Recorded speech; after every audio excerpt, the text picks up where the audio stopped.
On tonight's episode, we visit Victorian England. Dee? Thank you, milady. Yes. God save the Queen and all that. We talked about Enola Holmes. And David Copperfield. And other popular cultural element of the kingdom. Yes. Toodle. What's You don't chink tea glasses, you cups. Okay. Peasant.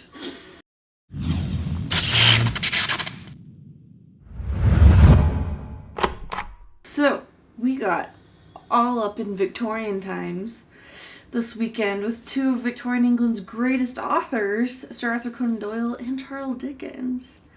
They both got new film adaptations. And yeah. Yeah. So who Where do do we we start? Well, let's start from the oldest to the newest. So, what's the name of the Charles Dickens one? It's the David The personal Copperfield. story of David Copperfield. Yes. From the director Armando Ianucci with He also Dev Patel. That's not his name. Yeah, the actor. Dev Patel. That's the Nope, other guy. That's somebody else. Hold, please. With Nashor Nashi. No, it's not No. it. Lion and Slumdog Millionaire actor. Mm-hmm. Of course, his name is. Just. It It is Dev Patel. It is Dev Patel. Yeah, we were What's the name right. of the other guy? I don't know what other guy you're talking about. The Patels. We saw the movie about the Patels. The Patels. Huh. So interesting. Is... So many Patels. It's like it's a really common name in one of the most populous nations on earth. Yeah. Okay, so figure. yeah. Start Patel. by David Patel. And a huge cast. There's a lot of great people there. And a lot Laurie, of Ianucci's favorites. And Tilda Capaldi, Swinton. Peter Capaldi, Tilda Capaldi, Swinton. yeah. And a lot of other great talented people. And a lot of names and faces you would recognize from Diverse other, people. Yeah. Yeah. Other Ianucci films. Woman of race, man of race. Color. That's the phrase. Huh? What's the difference? Well, race can mean anything, but color means not white. Sure. That's not the term I use. Anyway. Yeah, this is one of those films where race was like in casting, the race was irrelevant because Dev Patel's mother and aunt were like super white. His mother was the love of his life, not the actual mother, but the actress that portrays his mother portrays the love of his life first great when love, he's an adult. Yeah, that was a cool, interesting choice. And she changes because, physically. But she acts really different from both parts. Yeah, it's almost like they're two different characters. Yes. Yeah. Because they are. Adaptation of the classic Charles Dickens, David Copperfield. And this is one from the series movies based on books that we didn't read. Yeah, I haven't read much Dickens. But this one is a good movie. Yeah, fantastic film. Say about adaptation, but it was fun. It was, and they really leaned into the filmmaking aspect of it. Like there's some cool moments where someone's like telling a story or they're sharing a memory where that memory or story is actually projected onto part of the set, like a curtain or the wall, and everybody turns to look at it, and so they're very conscious of like actually telling a story and not just showing a series of events. Does that make any sense at all? Sure. Thanks. One interesting thing is Armando Ianucci. PG. I think it's not even PG-13, right? It's PG. Probably. Hold on, where's the rating? I've got the IMDb page pulled up. I'm not seeing Keep the rating doing here. it. Oh yeah, PG. It is PG. It's PG, which is Yeah. like really. This is so unusual for him. He does comedy, heavy comedy, with Capaldi. With all the F-bombs. Capaldi screaming, people. Yeah. Loudly. With very creative, bad words. So. But this one, I mean, he's stuck. So I haven't read David Copperfield, but I spent a lot of time on the Wikipedia page last night. And from what I could tell, he's stuck pretty closely to the source material. And part of that would be not using that kind of language. Like Dickens didn't use that kind of language. Yeah, of course, so it wouldn't be true to Dickens at all. He did have to condense quite a bit because... It's funny because his name was Dickens. Why is that? Is it funny because it has the word dick in it? Is that what's funny? Anyway. So the original novel, when it was first published, had like 600 plus pages. So to take that and then put it into a 2-hour film he did have to condense a lot. He also made it a little bit happier. There's some people who die in the book who don't die in the movie. Yeah, that? Spoiler. Pam? Remember Emily's boyfriend? Who's Emily? Emily. Okay, so do you want to do a synopsis or just... Yeah. Well, who's Emily? Emily's the girl... Okay, so little David Copperfield, his father dies before he's even born. And then when he's a little boy, his mom remarries. And he's sent off to stay with Peggotty's family, their housekeeper and nanny. Oh, I remember Emily. Yeah. Yeah, so Emily is one of the girls, is a girl who lives there. She is engaged to Ham, and Emily and Ham are these two orphans who've been taken in by Peggotty's brother. Anyway. So he dies, so she's free to go and love another person? No, he dies when he goes to rescue Steerforth, yeah. He dies in the water. And then, Copperfield's mother dies with a miscarriage. So it's like even sadder. There were some other deaths I don't remember because, Victorian England, a lot of people dying all the time. Yeah, to be honest, the Ham death it's kind of not a surprise because when he goes back to water, so many men die. It was almost obvious that he would die. By the text. Yeah. I guess they changed it to make and Dora. So huge spoilers. In the book, David Copperfield and Dora actually get married. Oh. And then she dies. I think also in childbirth. I don't remember. Okay. And then he later goes on to marry Agnes. But in this one, she just says, "I don't belong. Write me out." So he made it a little bit cheerfuler. Also, Peter Capaldi's character, I don't think he's darker. That's very different. Right? He's a bad guy. In the book, I don't know if he's a bad guy, but he's very different. Yeah. And in the book, he takes advantage of David, but... Oh, yeah? Yeah, he does. He's always asking for money. Oh, sure. But, he's kind of a friend, so David just helps him. And yeah. I don't know, maybe in the book, I could see him in the book, him being some sort of... He's actually taking advantage of David. Yeah. Anyways. I don't know. Either way, that character I feel like got a bit of a makeover. But it gave us Peter Capaldi in a great performance, so I can't be mad about that. No. Okay. Yeah. But fun, sweet, funny, just overall really good movie, well made. Yeah. And a good fit for Ianucci. Charles Dickens is verbose as all get out, and Ianucci his screenplays are so full of words. Yeah, people talking, so it was a good fit. Yeah, yeah, it was a good movie. And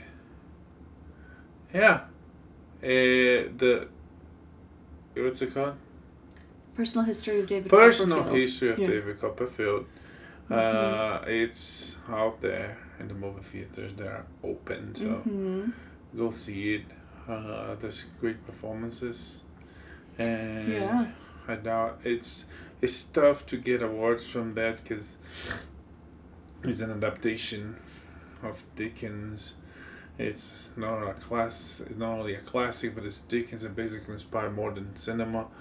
So, who knows? Maybe not best movie, best screenplay, but acting. There's definitely some great acting. Yeah, so, acting, directing. I could see it getting a screenplay. I'm not saying it's not good. I'm saying that because it's an adaptation of something that was technically overdone, theoretically overdone, sorry, not technically, it's hard, especially in a world with, all the race thing.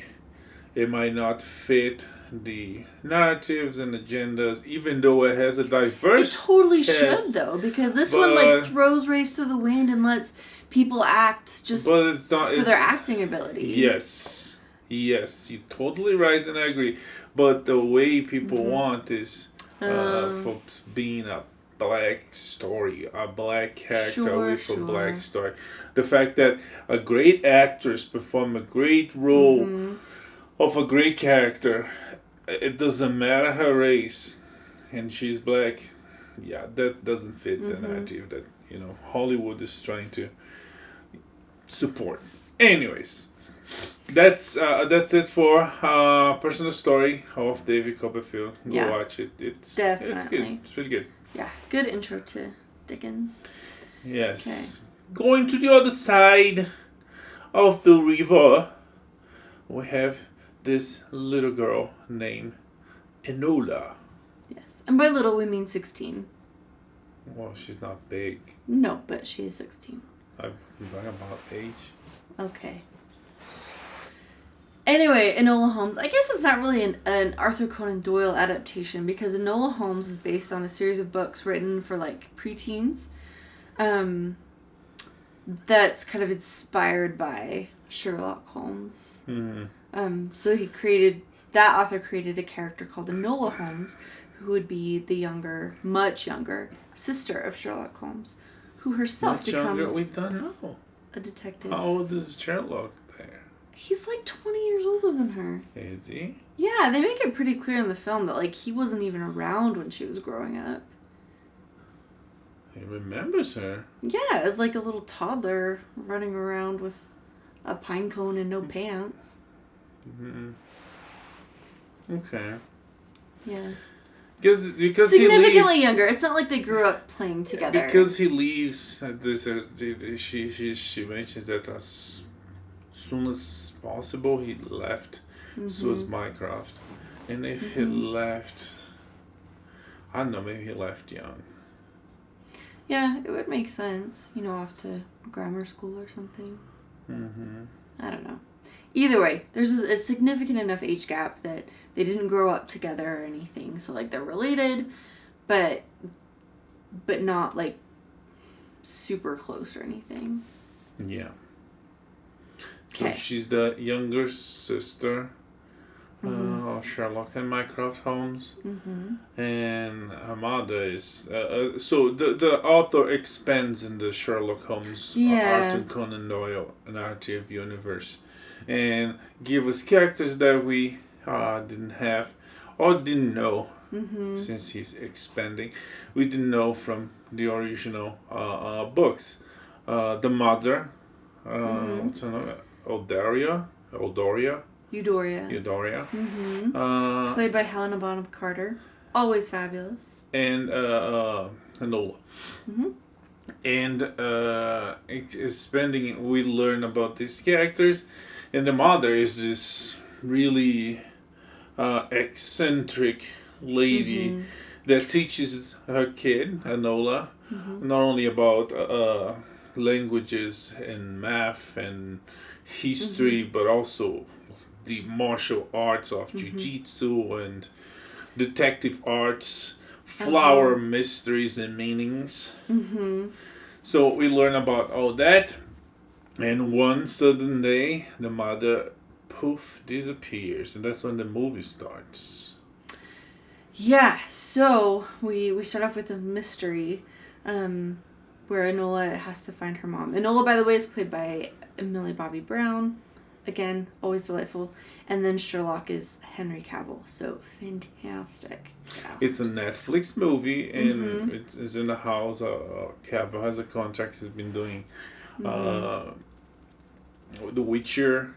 Yes. Millie Bobby Brown is doing Stranger Things. Yeah. Anyway, so Enola has to figure out how to find her mom, if her mom even wants to be found, and why her mom left, and so she's got this whole mystery. Plus, her brothers are now trying to figure out what their role is in this. Should they be taking care of her? She does want to be found. She left clues. Well, yeah, but right at the beginning of the movie, there is some question about that. Oh, okay. Mm-hmm. Because she doesn't leave, like, a note. She just leaves a gift, like a box of, like, pencils and pictures of flowers and things like that. And so there is some question at the beginning. Yeah. In the meantime, Mycroft, who's, like, all stodgy and old school, wants to send Enola off to a finishing school. And Sherlock has to, step into a brother role.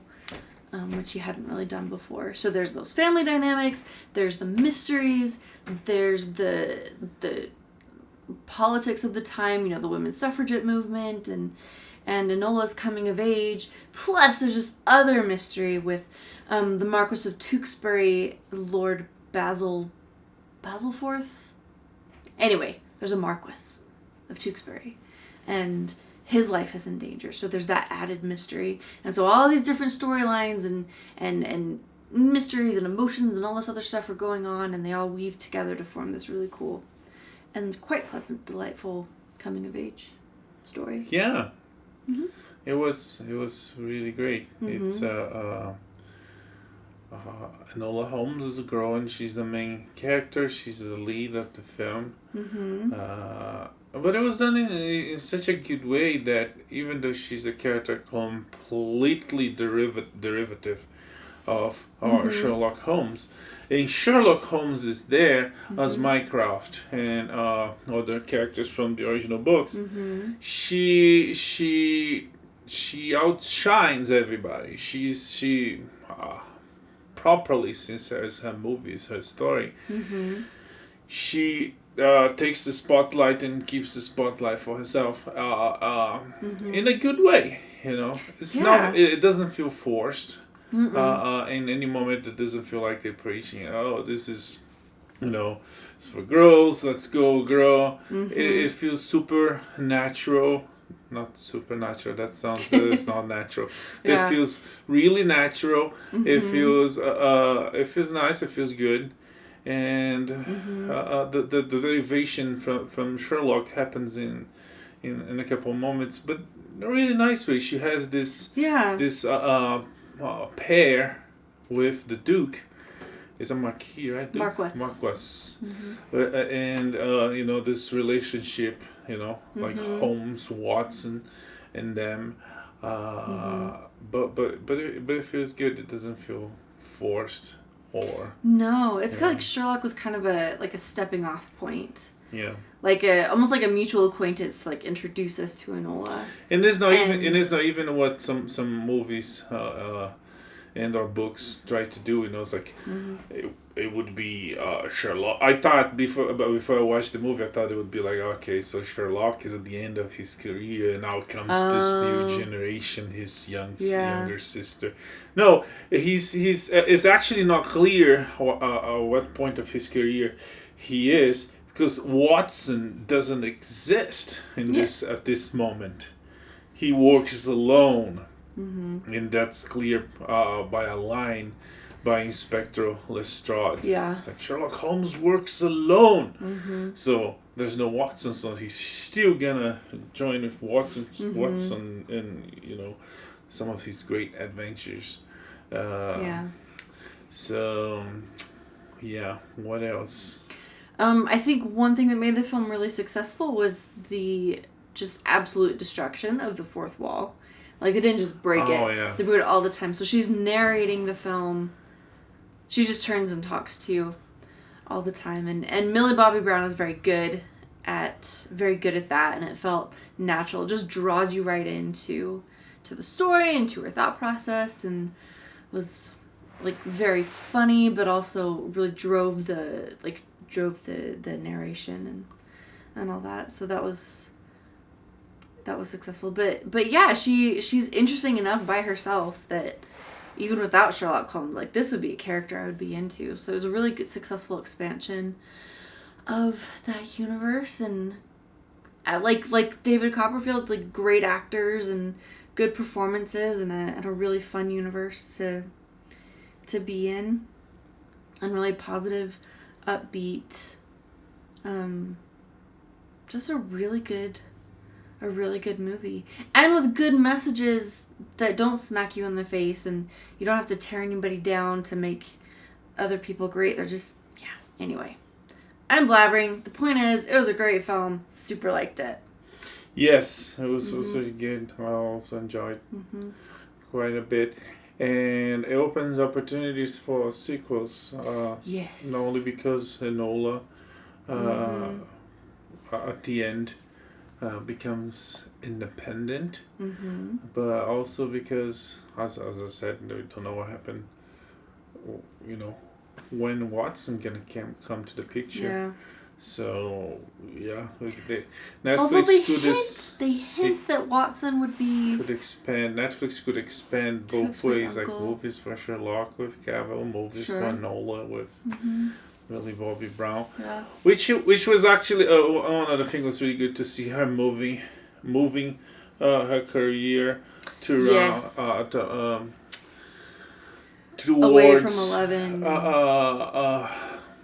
Older characters, you know, and older nice characters, because in Hollywood there's this trend that always happens with girls. When they start as a little girl, there will be a moment that to become a woman they're gonna have to do like a sexy role, and she's moving towards adulthood, adult characters, in a really nice way with this character specifically. Yeah. It's good. And it shows her acting chops. Like, this is so different from Stranger Things. Like, nothing to do with that. So yeah. All right. So 2 good movies this week. Yes. Enola Holmes is available on Netflix.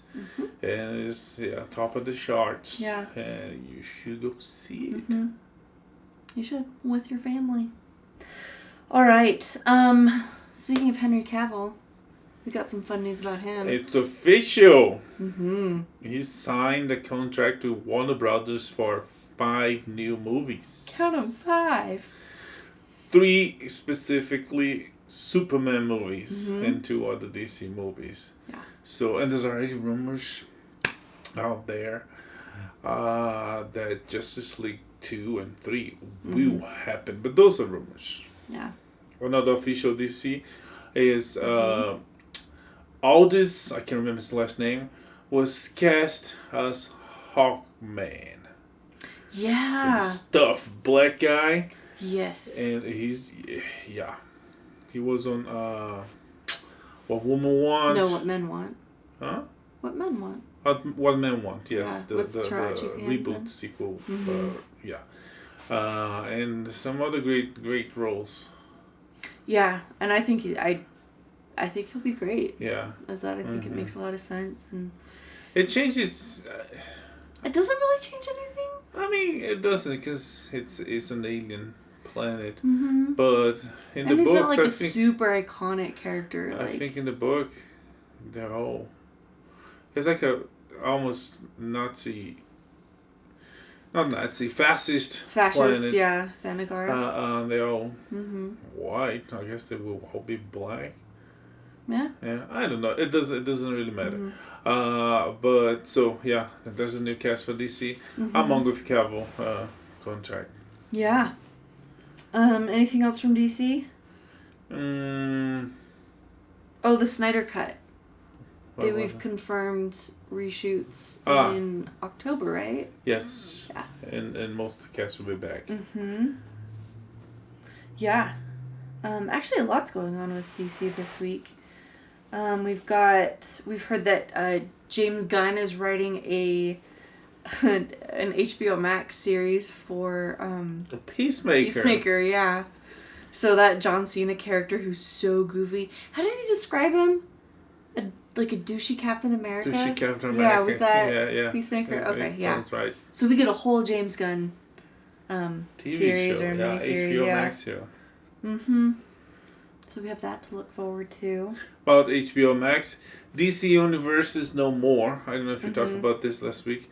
They're gonna change their name for DC Universe Infinite, and they're gonna stick to comic books and the new content around the comic books. Original content including Titans and Doom Patrol. What else? I think that's it since Stargirl moved to CW and Swamp Thing moved to CW. Those original content will move to Harley Quinn, right? Harley Quinn. Yeah. It will move to a new house, HBO Max, and we've promised that more will be made, including Peacemaker, the new Gotham show. I mean, it's not called Gotham; it's called GCPD, something like that. Yeah. Either way, so HBO Max is basically officially now the home for DC screen stuff. Okay. There's got to be a better word for that than screen stuff. But movie, film, TV content. Yeah, all that. Supergirl is ending. From CW's confirmed that season 6 will be the last season. Yeah. Of Supergirl, which makes sense. Melissa Benoist just had a baby a few weeks ago, and the show's had a good run. Honestly, I think longer than it should. The show never. It was like a rough season. The past season I enjoyed a lot more, but there were a couple like really rough seasons. Yeah. That were hard to watch. We stuck it out, and it got better, but. Yeah, this isn't a tragedy. Yeah. I'm not sad about this. Hopefully they will close it properly. Yeah, well, they've got time. Like, they know, it's not like a surprise. Yeah. Like with Firefly, where they had set up a whole new season, and then nothing happened. Yeah. So Supergirl last season will be available on CW. Yep. How about... excuse me. Marvel's had some fun announcements. Yeah? Yeah. What? Like WandaVision. That's not an announcement. Oh, it was a trailer. WandaVision, yeah. But yeah, we got a trailer. It's a freaky, creepy 3D trailer. Spooky. That's a black and white, like,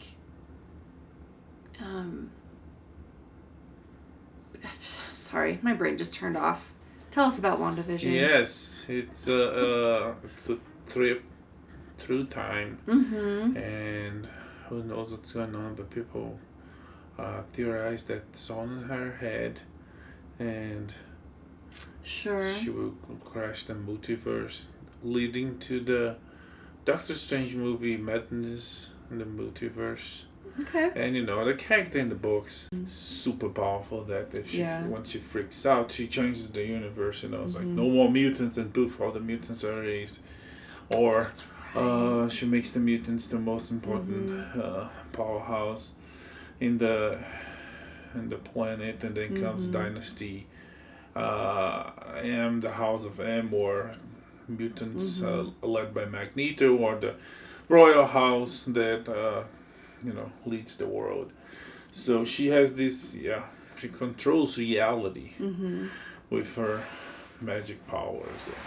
Okay. So, and the MCU, the character is as powerful as they wanted to be. As powerful as the plot needs them to be. Yeah, suddenly they are. Oh, they're not so powerful. They're so powerful. And she's anyways. So in this movie, they're gonna explore more of her powers, and they're gonna go to the reintroduce the multiverse and led to the movie, the Doctor Strange movie. Okay. And it is Paul Bettany and Elizabeth Olsen? Yes. Is that her name? Yeah. Yeah. Cool. It looks fun. It looks interesting. And is it a movie or a series? That's a series. It's a series. Yes, okay. that's the first series. They actually changed the slot. It should be the time for Winter Soldier and the Falcon, but they decided to premiere this show first, and they moved Winter Soldier and the Falcon later to later date. Talking about changes, Black Widow had their opening date changed again, and it was announced for next summer. Yeah. So I guess Marvel gave up, or realized what the Fast and Furious producers realized right when the pandemic restarted. So we can release our movies, our summer movie in the summer. Okay, we move to next summer. Yeah. So they kept moving. They finally moved to the next summer, which makes no sense. It does. Yeah. It's a bummer. The last couple trailers have me really excited about it, but it'll still be a fun movie in the summer. Meanwhile, there's like plenty of other Black Widow type character movies out there. They just released another one with Jessica Chastain, which is who is actually red hair, and then the movie is called Ava. Anyways. All right. Yeah. Samuel L. Jackson is going to be Nick Fury in another series for Disney Plus. Yeah, the 9th Marvel series. Someone said. That's a lot. Nick Fury has a Nick Fury show, maybe a shoot show. Maybe they're gonna move away from the crap ABC Agents of S.H.I.E.L.D. show. Yeah, that went on too long. Go to the real S.H.I.E.L.D. and because they never had the chance when S.H.I.E.L.D. was like big and showing to be the S.H.I.E.L.D. should be. Then came the whole Hydra plot thing. And S.H.I.E.L.D. was actually a bunch of idiots fooled by Nazis. All those years, including Fury. So, yeah. I guess some people liked it. So yeah, Samuel L. Jackson signed a contract with Disney Plus for a Nick Fury show. Yes. Cool beans.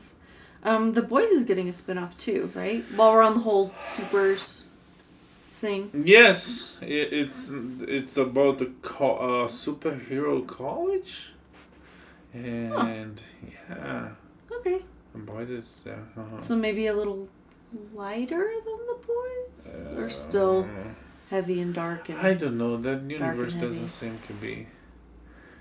For faint of heart. Yeah. Yeah, no, that's true. So, yeah. Okay. Cool. The Emmys were last week.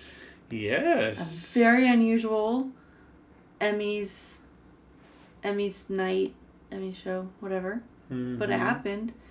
And it started with like drama. It's like two of the people that do the red carpet. Right away they got tested with COVID and were sent home, and they had to bring two different people. Oh no! Yeah, that's so. Wow. Talking about drama and All right, and then out of the blue, this little Canadian comedy, Schitt's Creek, shows up, and like totally. What's the show called? It's called Schitt's Creek. Okay. SCHITT. Okay. Anyway. In the creek. Yeah, there's a creek. The shit in a creek. Yeah. Okay. And they won so many awards. It was a full hour into the show before anybody else got an award. It was just like Schitt's Creek, Schitt's Creek, Schitt's Creek. It was a lot of shits. Yeah, a lot of creeks. So good for them. It's been on my radar for a while, but it's holy cow. It's very unusual because they not only won all the categories that they were nominated. I mean, the main characters that were nominated, but it was the show's last season, and usually, especially for a comedy show, it would be a trail of winnings. It won. Maybe it's because like Veep is finally out of the way.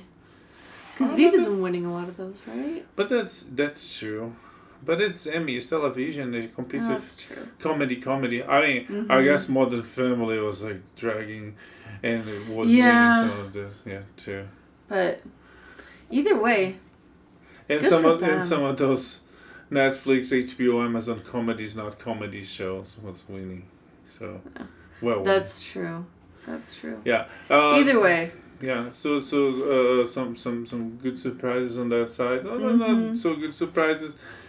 Hollywood trying to overcompensate for the whole race thing and gave awards to a lot of black related shows, comedies, actors, actresses that by all means were competent, but were they more competent than the others? Because of the race thing, we're not sure. We had some other non-surprises like Concession winning, like Watchmen winning categories. What else? Concession or Succession? Succession. I keep saying Concession for some reason. I've been trying to remember. You've said it a couple times. Like, I don't remember that show. Because it doesn't exist. Because it doesn't exist. Okay. Yet. Cool. Yet. It might come soon. Yeah. We'll see. So low ratings. Not a lot of people saw it because Kimmel's same old jokes. Yeah, it didn't make for, and especially with everything that's going on, our award show is not like. It's pretty low on the radar. Yeah. But either way, it happened. But if people don't watch broadcast TV, don't watch award shows, people's really watching streaming. Netflix is breaking records. Yeah. 2 shows that are like breaking like top of the Nielsen ratings agency was Lucifer and Cobra Kai. Yeah, that's been kind of a runaway success. People are really impressed, and because it gets you with the nostalgia, but then like you go for the nostalgia, but then you stay for like the nuanced writing. Yeah. And solid acting. So, yeah. Interesting characters. A surprisingly good show. Yeah. What else? Father of the Bride. The cast of Father of the Bride got together for a reunion Zoom show for charity thing. Yeah, live on YouTube for Netflix. The entire cast, got together and all the main characters. The whole Zoom, asking donations for COVID, and it was good to see them again. It was okay. It was nice and sweet. It's always those Zoom things. It's always because they're not really talking to each other as they are now. They probably record the whole thing and then they edit together. Yeah. And there's some moments that they kind of, even though like they are really good actors, there's some moments that the thing loses its soul because they are talking. They're not talking to another person. Yeah. They're talking to a camera. Yeah, and it's monologuing. And then they edit into dialogues. All that said, though, it was a pretty impressive group of actors. Yeah. And it was fun. The plots are always, they have to be so contrived to explain like why a married couple who lives together are in fact on separate screens, or things like that, or why someone would be getting married because spoiler, they have a wedding and it's very cute and sweet, but yeah, all that said, if you enjoyed the Father of the Bride movies, this was very pleasant and a really nice thing to do to help raise money for, I think the charity is helping get food to families in need, of which there are many. Yeah. So that was nice. Martin Short did a great reprise of his character. It was well done. There were some surprises. As far as like Zoom specials go. De Niro showed up there. Yeah. As the father of the bride. I mean, because the kid of the Banks marries a girl. Yeah. There's De Niro's daughter. So Steve Martin gets to be the father of the groom. Yeah. And if anything, who knows, maybe they will, some creative people in Hollywood will finally work on a sequel. A third one? Yeah. Oh, maybe. I don't know if this will kill We'll it see. since they already got married online. That's true. I don't know if that's legal. Maybe in California, you know. Yeah. Who knows? Either way, it was fun. If you have half an hour to kill, you can find it on YouTube. Yes. What else we have?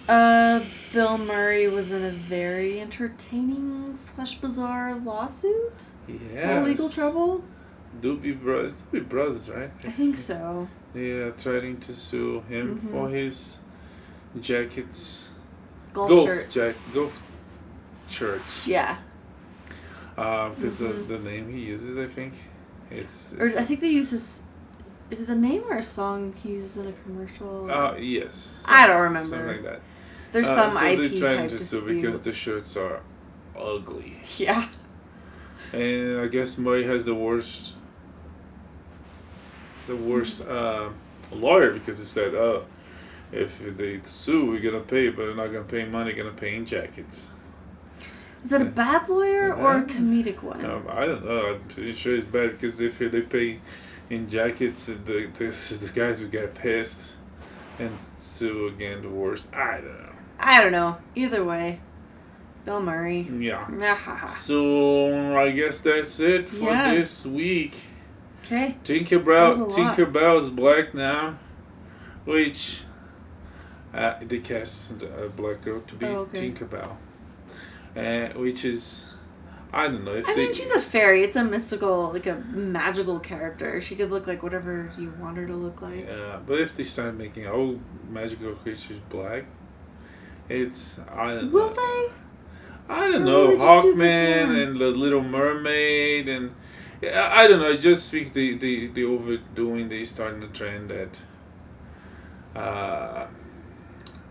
I don't know. It kind of diminished the talent of the person. They casting that girl who's incredible talent. She was on Blackish. She's the young adult daughter. Oh, Zoe. Yes. I don't remember the actress's name, but yeah. She could. She'd be a great Tinkerbell. And yes, but you know, it's because of the race. It's like. You know, it kind of stain the whole decision. Meanwhile, George Washington, is that his name? No, James something Washington. David. Dang it! I just Washington. Look this up. I'm sure it's not George. In Tenet. Yeah. There's no George. There is George Washington. Okay, yeah, but it's not him. One father of American. John David Washington. Washington. That was embarrassing. I know it's David Washington because Denzel Washington, the both for DW. But yeah, so he was like teasing people. It's like, hey, I love to be Reed Richards, you know. So, but I don't know. I hope he'd be Jon Stewart, the Green Lantern. But that's for conversation for other days. Yeah, and honestly, after BlacKkKlansman and Tenet, he can play whatever role he wants to play, as far as I'm concerned. Yeah. And like a character like Reed Richards, his race doesn't matter. Except that he's not black. He's also made up. Yeah, but pretty sure David Copperfield wasn't black either. He wasn't made up. Yeah, but there you have hundreds of years?